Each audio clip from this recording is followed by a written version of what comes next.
story about a friend of mine. A negative boy couldn't decide if he should go to a radical party.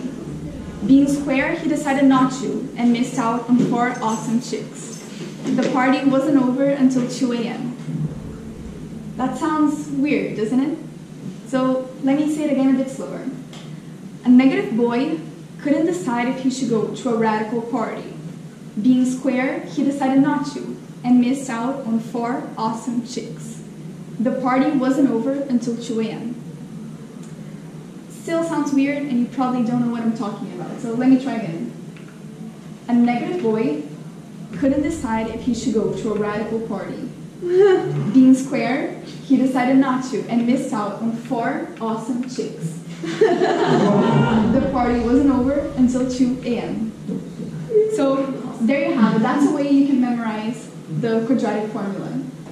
As students, we need to remember so many interesting things and we have to learn so many fun facts. But then there are also things that we have to memorize that are completely impossible to remember. So we have to find ways to remember them. But first, we have to understand why we forget them. So our brain is very complicated and scientists know a lot, but they're still yet to learn. We know that memory is stored in the prefrontal cortex, where our short-term memory is, the amygdala, which stores spatial memory, so what you see and what you hear, what you feel, what you smell, that's the amygdala, and the hippocampus, which transforms short-term information into long-term. And the thing is, if we don't keep reliving these memories, we will lose them. So yes, they are stored like this, but for them to become long-term information, we have to relive them, we have to store them very well.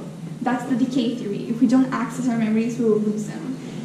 So by learning, by studying, by revising, we can actually change the physical structure of our brains. That's something called neuroplasticity. It's the ability to change synapses. Synapses are structures that connect neurons, so they are what transmit signals and impulses in our brains. And to test that theory, a scientist called Jordansky and his co-workers made an experiment. He took medical students who were studying for a test, and he also took people who weren't studying, and he compared them 3 months, in a 3 months time. So the people who were studying, the medical students, they presented changes on their parietal cortex, which is this part of the brain, and the hippocampus, which are these pictures here. So those 2 parts of the brain are also connected to memory storage and memory processing. So by studying, you can create and destroy synapses. You can make pathways in your mind that will help you learn. So that goes into techniques. We need to find things that will make us remember, that will make the information really stay in our head. And by doing that, we can make information more familiar to us or more compact, concise. Do you remember the formula? Do you remember the story I told you in the beginning, or at least the general idea? By telling you a story, you don't have to remember the meaning of the formula. You don't have to remember the logic behind it, which is very complicated for some people. So by telling you a story about a boy and about a party, it makes it more familiar to us because that are things of our daily life. Sequences, however, are a bit different. People usually use acronyms for sequences, like our solar system. We can say, my very enthusiastic mother just served us noodles to remember the planets of the solar system. And why that works is because you take an element of each one of the items in your list or your sequence, which is the first letter, and you make one thing you have to remember, which is a sentence. So if you remember the sentence, my very enthusiastic mother just served us noodles, you will have each one of the letters, which will have each one of the meanings. So by remembering one thing, you can derive 10 or 20 different meanings. Something else we use for sequences are songs. Like one of the first things we learn as children, the ABC.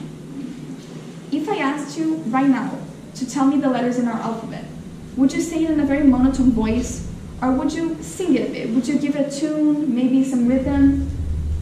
You probably would, because we repeat songs a lot, and by the point they get boring to us and we don't want to repeat them, it's already in our minds, it's already engraved in our minds.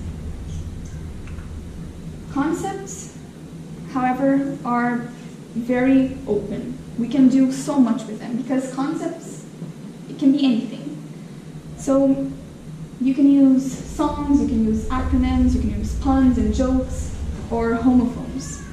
Or you can use mind palaces. Mind palaces are if you take a place you know very well, like your house, your room, or in my next example, your kitchen. You can put elements into this place, into this space, and by seeing these elements, by walking through that room, you will remember things.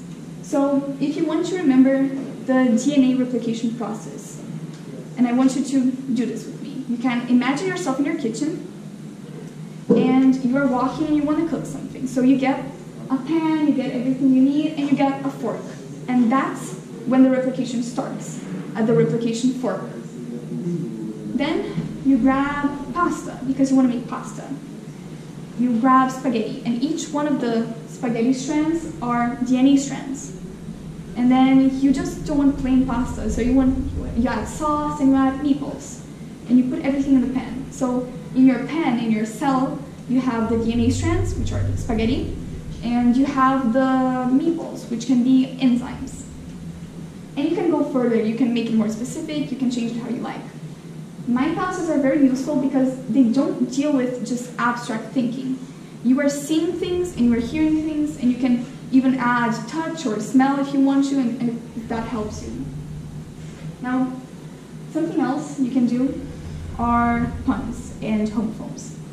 In chemistry, we have ions. They can be positive or negative, and cations are positive and anions are negative. But I could never make that association. So my teacher once told us, well, look at the words. You have cation and positive. So I realized the cats have paws. So a cation will be positive. And that helps because by hearing something, it's the connection you make is instant. So not only you're thinking of cats and paws, but you're in the middle of a stressful chemistry test and you have something fun to remember, which is super nice. I am also studying for the SATs, and you have to learn a lot of very difficult words, a lot of very useless things that you can't really use in your daily life. So to learn some of these words, there's an app where you can give fun meanings to them. One of the words I've learned is boom. It means a windfall or a sudden gain. And to associate that, I think of boom, an explosion. So an explosion is something sudden and it's something big. So boom, is something big and it's something sudden. So it's a sudden gain. Also, tome. Tome is a big book. And when I think of a big book, I can imagine myself holding the Bible or our biology book, which is super heavy. So a tome must weigh a ton. And by thinking of that association, I always think that a ton, a tome, and I make that association in my mind, so I remember that a tome must weigh a ton, and what weighs a ton is a big book. And the last one, and probably one of my favorites, is acne. Acne is a high point. And acne is also a high point, except it's in your face. So even if the words I gave you don't really mean the words that are here, even if they don't give the exact meaning of them, by having something that sounds similar, you instantly click. And that gives you the association of the meaning, which will give you the association of the word. So you can't make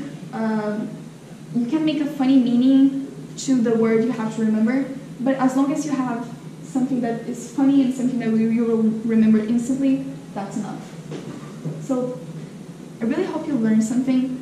You remember, you can use songs and acronyms and homophones and mind maps, whatever you want, to make things easier to remember, to make things easier to be retained in your mind. And the more familiar it is to you, the easier it will be to become long-term memory.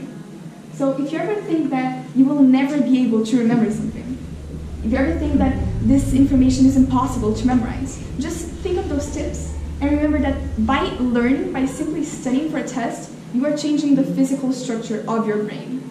Thank you.